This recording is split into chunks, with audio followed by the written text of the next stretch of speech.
Est-il vraiment possible de redonner vie entièrement à un palais détruit et de le transformer en un château légendaire encore meilleur qu'avant? Ce que vous allez voir est une transformation que personne en Amérique ne croyait possible. Tout le monde disait que ça n'arriverait jamais. La vérité, c'est que ce qui s'est passé dans ce palais n'était pas un simple incendie, mais une explosion énorme qui a tout ravagé et l'a rendu inhabitable.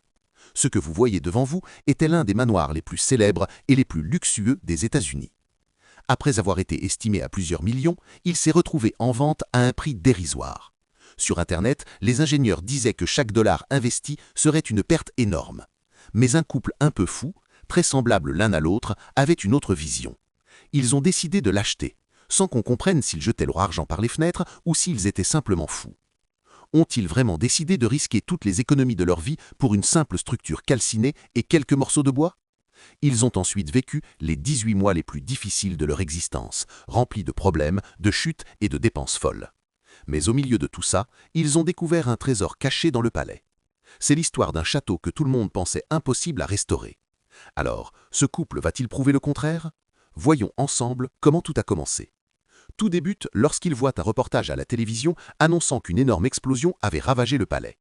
Malheureusement, les secours n'ont réussi à maîtriser l'incendie qu'après que le bâtiment ait été complètement détruit. Littéralement, le palais, autrefois l'un des plus luxueux du pays, s'est transformé en ruine. Quelques jours plus tard, il a été remis en vente sur Internet, sur un site, pour environ 1 million de dollars. Le palais était immense, construit sur une surface d'environ 5 acres. À côté, il y avait aussi une maison d'hôtes qui, par chance, n'avait pas été touchée par l'explosion et avait survécu. Lorsque l'affaire est devenue très médiatisée et que le palais a été remis en vente, plusieurs personnes sont venues le visiter. Linda et son mari ont alors décidé d'acheter immédiatement des billets pour aller le voir de leurs propres yeux pour la première fois. À ce moment-là, la course et la concurrence pour l'achat du palais ont commencé. Dès leur arrivée, en voyant l'état du palais complètement brûlé de haut en bas, ils ont compris que la décision allait être cruciale. L'air était encore imprégné de l'odeur de la fumée. Au début de la visite, on leur a annoncé qu'un autre acheteur était déjà en route pour voir le palais. Ils devaient donc prendre l'une des décisions les plus importantes de leur vie en seulement quelques heures. Ils devaient évaluer la situation. Le palais valait-il vraiment l'investissement? Et surtout, était-il capable de le restaurer et de le rendre encore meilleur qu'avant? Finalement, ils ont décidé de prendre le risque et d'acheter le palais. Beaucoup de personnes étaient intéressées, mais une seule a osé l'acheter. Les acheteurs étaient un couple nommé Mike et Linda. Désormais, le destin du palais était entre leurs mains. Ils étaient très heureux, sans avoir la moindre idée des défis immenses qui les attendaient. Le palais avait été construit en 1997 à Nashville. 2 ans auparavant, son propriétaire avait décidé de le rénover entièrement. Les travaux avaient duré 2 ans, mais juste avant leur achèvement, un incendie s'est déclaré et a ravagé tout le bâtiment. Tout a commencé dans cet endroit précis, et voici ce qui s'est réellement passé. L'incendie a démarré dans la bibliothèque où les ouvriers travaillaient et utilisaient des vernis. Les vapeurs chimiques se sont enflammées, déclenchant le feu. Les flammes se sont ensuite propagées à une vitesse incroyable dans tout le palais, atteignant chaque pièce. Heureusement, un seul ouvrier a été blessé et aucune victime n'a été à déplorer. Avant de déplacer quoi que ce soit, ils ont dû établir un plan précis pour restaurer le palais comme avant, voire mieux. La meilleure décision de Mike a été de contacter un entrepreneur nommé James qui allait travailler avec son équipe pour transformer ces ruines en un magnifique palais. Parmi l'équipe, il y avait un homme nommé John, extrêmement talentueux dans tous les corps de métier. John avait déjà travaillé avec les anciens propriétaires et connaissait chaque recoin du palais avant l'incendie. Il est revenu avec toute son expérience pour aider à reconstruire le château. Il a fait une grande révélation à Mike. Il existait une pièce secrète dans le palais, totalement inconnue jusque-là. Mike était sous le choc, comme s'il vivait dans un film. Mais les surprises ne s'arrêtaient pas là. Le palais contenait de nombreuses pierres précieuses soigneusement conservées. Ces objets pouvaient être revendus pour une somme importante. Il y avait notamment un lustre composé de 100 pièces de cristal d'une valeur de 12 000 dollars. On trouvait aussi une baignoire en forme de cascade, inspirée du style romain, estimée à 13 000 dollars. Sans oublier le marbre extrêmement précieux, présent en grande quantité. John expliquait que s'il parvenait à préserver et à vendre ces éléments, cela pourrait compenser une partie des énormes coûts de rénovation. Après une semaine complète d'inspection et de planification minutieuse, ils ont abattu le premier mur. Celui-ci a révélé l'ampleur des dégâts cachés derrière. Ils ont alors compris qu'il fallait vider entièrement la maison de tout ce qu'elle contenait. Ils ont commencé à retirer tous les éléments de base du palais. Une fois le bâtiment totalement vidé, les ingénieurs décideraient s'il était possible de le sauver et de le rénover ou s'ils seraient contraints d'abandonner le projet. Les démolir entièrement et tout recommencer depuis zéro aurait représenté une énorme menace pour l'ensemble de leur investissement. La baignoire romaine, estimée à 13 000 $, était extrêmement précieuse et ne pouvait pas rester exposée à l'air et à l'humidité. Il était donc indispensable de la déplacer complètement. Cette baignoire pesait environ 410 kg, c'est pourquoi une équipe entière l'a sortie du palais avec une extrême précaution. Elle est désormais en sécurité, à l'écart de tous les travaux à venir, en attendant de décider quand et à quel prix la vendre. Pendant ce temps, ils continuaient à nettoyer la maison et à la vider de tout ce qu'elle contenait. Mais plus ce processus avançait, plus leur inquiétude grandissait. Ils craignaient que la structure porteuse ait été endommagée, car c'était l'élément clé qui déterminerait s'ils allaient restaurer le palais ou le reconstruire entièrement. Mike a consulté 3 ingénieurs différents à propos du bâtiment. Tous lui ont dit que l'argent investi dans la rénovation serait perdu et lui ont conseillé de tout reconstruire à neuf. Pour Mike, la situation commençait à devenir angoissante. Il se demandait s'il avait vraiment gaspillé toutes ses économies en payant 1,5 million de dollars uniquement pour acheter un terrain qui, à l'origine, valait bien moins que cela. À ce stade, l'ingénieur a décidé de faire une inspection complète à l'intérieur du palais afin d'évaluer l'ampleur des dégâts subis par les fondations, notamment à cause de la grande quantité d'eau utilisée pour éteindre l'incendie. L'ingénieur a expliqué à Mike que tout le bois brûlé n'était pas forcément irrécupérable. Après avoir inspecté l'ensemble du bâtiment et examiné chaque détail, le moment décisif est enfin arrivé. Un moment qui allait déterminer le destin de Mike et Linda. L'ingénieur a annoncé que le palais pouvait être rénové. C'était la meilleure nouvelle qu'ils aient entendue de toute leur vie. Mais ils devaient se préparer à affronter des défis presque impossibles. Leur joie fut de courte durée, car le mois de mai approchait, et à Nashville, c'est une période de forte pluie continue. L'eau allait s'infiltrer par le toit déjà détruit, et si la maison ne séchait pas, le bois risquait de pourrir complètement. Cela compliquerait encore davantage la rénovation et augmenterait considérablement les coûts. Heureusement, ils avaient une solution. L'équipe spécialisée est montée sur le toit pour commencer les travaux les plus critiques. Ils ont retiré tous les débris du toit, morceau par morceau, car il était entièrement détruit. Ils ont donc décidé de le reconstruire totalement depuis le début. Les prévisions météo annonçaient de fortes pluies dans la nuit, mais Mike avait anticipé le problème. Il a acheté une immense bâche, coûtant environ 500 $, pour couvrir les zones les plus exposées aux dégâts. C'était une solution temporaire, mais la meilleure possible pour sauver ce qui pouvait l'être. Et effectivement, la pluie est tombée sous la forme d'une violente tempête. Tout le terrain autour du palais a été complètement détrempé. Malgré cela, les ouvriers continuaient à travailler sur le toit. Ils devaient absolument terminer la démolition avant que la pluie ne recommence. Pour accélérer les travaux, l'équipe a fait venir une grue pesant environ 4 550 kg. À cause de son poids énorme, l'allée, pourtant en bon état, s'est effondrée. Ce problème n'était ni prévu dans le plan de rénovation, ni dans le budget. Mais ils n'avaient qu'une seule solution et c'était leur dernier espoir. Ils ont renforcé l'allée avec des plaques de bois afin de répartir le poids de la grue. Grâce à cette grue, ils ont pu terminer les travaux du toit très rapidement et ont commencé à installer la nouvelle charpente du toit. Mais l'équipe s'est alors retrouvée face à un nouveau défi. Ils devaient transporter ces énormes poutres de bois sur une hauteur de 2 étages. Cela aurait nécessité une grue capable de soulever environ 27,5 tonnes avec un coût journalier de plusieurs milliers de dollars. Un tel choix aurait complètement détruit leur budget. Ils ont donc trouvé une autre solution ingénieuse. Ils ont construit une immense rampe en bois d'environ 8,5 mètres de long à partir des matériaux restants. Cette rampe n'était pas un simple escalier, mais un véritable passage permettant de hisser les grandes poutres jusqu'à leur emplacement. Grâce à cela, ils ont pu reconstruire les zones les plus endommagées du palais, notamment la bibliothèque, là où l'incendie avait commencé. Les travaux avançaient très rapidement, mais les problèmes ne cessaient de surgir. Le premier concernait l'allée détruite par la grue, ce qui allait leur coûter très cher. Mais ce qui inquiétait vraiment Mike, c'était cette partie précise du bâtiment. L'un des piliers en marbre avait complètement disparu. Lorsqu'il a interrogé l'ingénieur à ce sujet, celui-ci lui a annoncé qu'ils avaient malheureusement été totalement détruits. Dès le départ, Mike voulait préserver chaque pilier, car chacun valait environ 30 000 $. C'était l'élément le plus précieux de l'ancien palais et faisait partie de son plan pour récupérer une partie de l'argent investi. Mais le destin en a décidé autrement, et les piliers ont disparu à leur tour.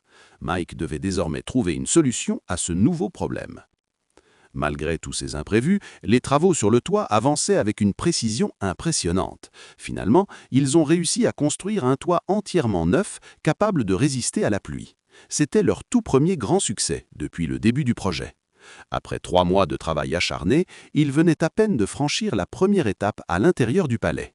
C'est alors qu'un nouveau problème est apparu soudainement sous la forme d'un inspecteur venu contrôler le chantier.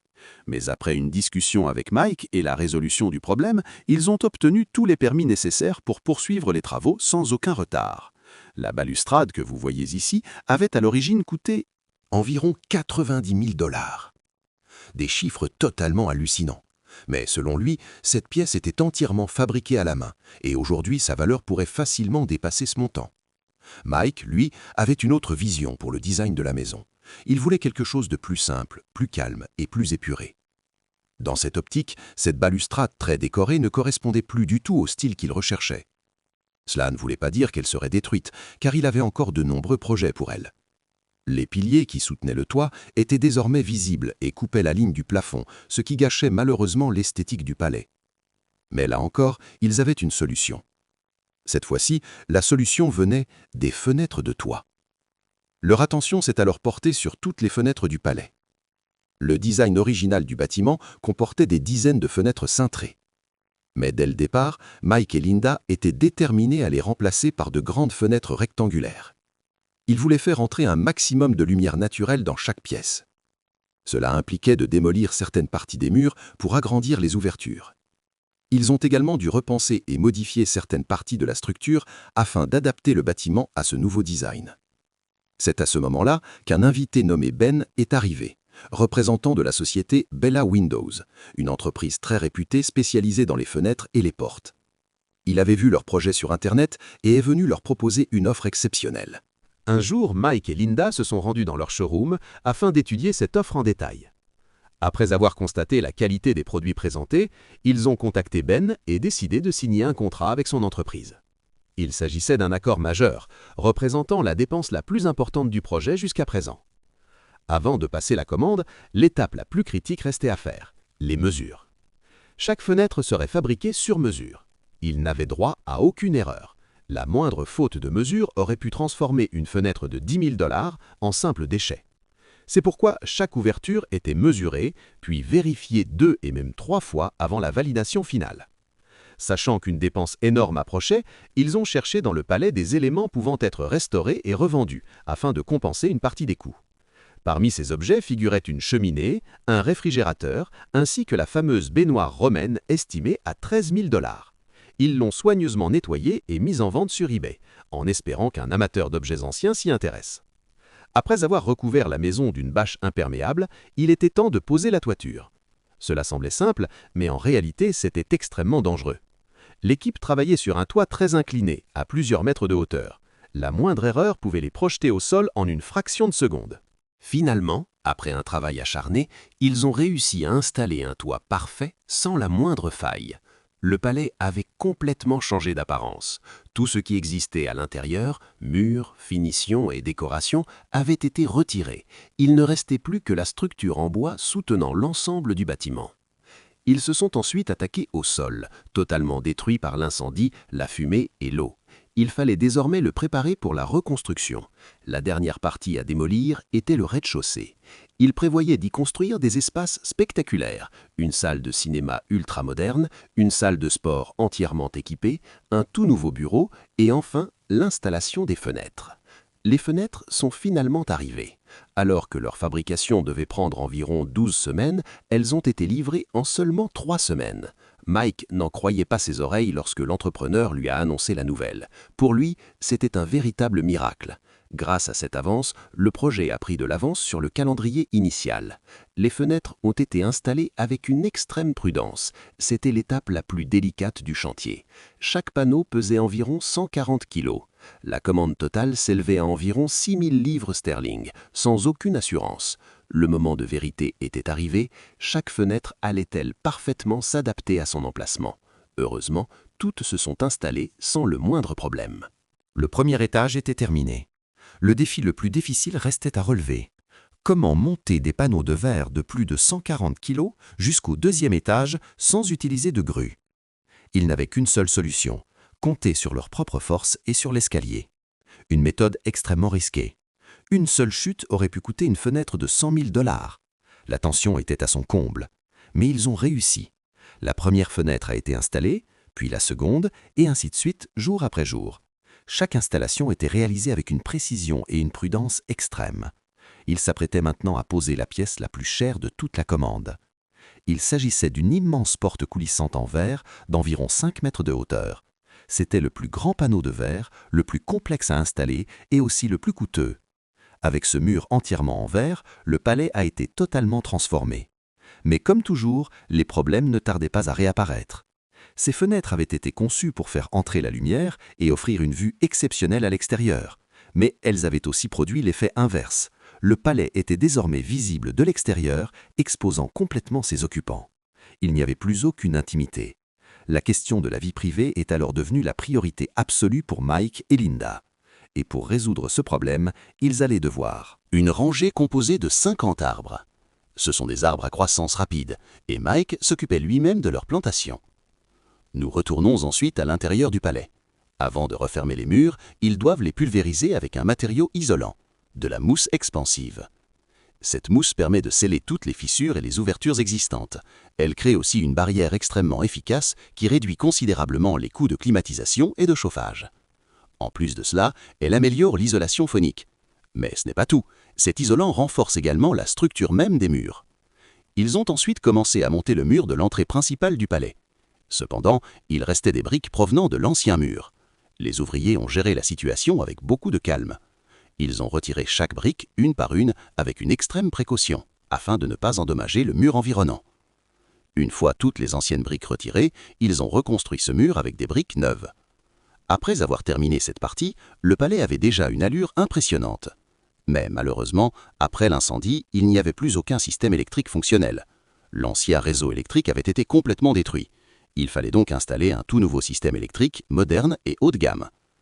Alors qu'ils étaient sur le point de terminer ces travaux, un événement inquiétant a secoué tout le palais. Mike et Linda sont arrivés au palais tard dans la soirée, vers 21h45-22h. Une voiture était stationnée juste devant l'entrée, exactement devant celle de Mike, avec les feux de détresse allumés. Mike s'est arrêté, puis la voiture a fait demi-tour et est repartie. Une fois à l'intérieur, Mike a entendu des bruits étranges provenant du deuxième étage. Il a immédiatement appelé la police. Les forces de l'ordre ont fouillé tout le palais, mais n'ont rien trouvé. Aucune personne, aucune trace suspecte. C'était une situation très étrange. Soit Mike imaginait des choses, soit quelque chose d'inexplicable s'était réellement produit. Mais la grue qui avait endommagé l'allée n'était rien comparé à ce qui allait arriver ensuite. Un véritable monstre allait entrer en scène. Une machine pesant environ 27 000 kilos, destinée à soulever 18 000 kilos de matériaux. C'était la seule manière de permettre au projet d'avancer correctement. Mais si cette grue passait sur l'allée déjà fragilisée, elle la détruirait complètement. Au milieu de tout cela, un autre problème est apparu soudainement. Un tas de gravier d'une valeur environ de 500 $ bloquait le passage au milieu de l'allée. Une erreur incompréhensible, au pire moment possible. La grue n'avait alors qu'une seule option, passer sur l'allée endommagée. L'équipe a construit un pont temporaire au-dessus du vide séparant l'escalier principal. Cela leur a offert suffisamment d'espace pour travailler plus rapidement et en toute sécurité. Enfin, après 3 mois durant lesquels la structure et l'isolation étaient restées apparentes, l'équipe a entamé une mission colossale. Cette mission consistait à poser les plaques sur l'ensemble de l'intérieur du palais. Ils devaient installer ces grandes plaques dans chaque pièce, ce qui était loin d'être une tâche facile. À chaque panneau posé, le palais changeait à une vitesse incroyable. Il passait d'un lieu complètement mort à un espace rempli de vie. Sa forme finale commençait peu à peu à apparaître. Après avoir remplacé l'escalier et la balustrade décorée par un escalier plus simple et plus droit, ils ont revêtu les marches et les garde-corps avec du chêne blanc massif. Le deuxième étage a été conçu de manière plus étroite, créant une sensation de chemin qui vous guide à travers les pièces du palais. Voir ces murs aujourd'hui représente une véritable victoire. Ces murs n'ont pas seulement survécu à l'incendie, ils ont aussi résisté à des pluies extrêmement violentes. Le palais est ainsi passé d'une simple structure en bois à un bâtiment prêt pour les finitions intérieures finales. La première étape a été la pose du carrelage. Ce n'était pas un petit travail, et il ne concernait pas uniquement les salles de bain. Ils ont carrelé tout le palais, de la buanderie au salon principal, en passant par la salle de sport. Tout a été réalisé avec des pierres importées, extrêmement coûteuses. Et cela ne représente encore rien comparé au luxe prévu pour l'intérieur. Dans les salles de bain, on trouve une combinaison spectaculaire, du marbre italien lumineux au sol et du marbre noir mat sur les murs. Pour protéger les sols, ils ont même installé un chauffage intégré sous le carrelage. La salle de bain la plus importante était la suite principale. Ils y ont choisi de gigantesques plaques au style glacé, coûtant environ 100 $ par carreau. À elle seule, cette salle de bain a coûté près de 200 000 $. Ils sont ensuite passés à l'installation des placards sur mesure, dans la chambre principale ainsi que dans la chambre des enfants. Puis ils sont revenus à l'escalier, toujours habillés de chêne blanc. Pour casser la rigidité des lignes verticales visibles sur les images, ils ont ajouté des éléments en bois spécialement conçus, installés de manière progressive dans des ouvertures mesurant exactement 2 pouces. La première livraison de bois est arrivée. Ils l'ont choisi pour refléter l'esprit du design moderne. Pendant ce temps, des travaux se poursuivaient sur les façades du palais. Tout le bâtiment a été peint en blanc, afin d'unifier son apparence et de fusionner l'ancien et le nouveau sous une seule couleur.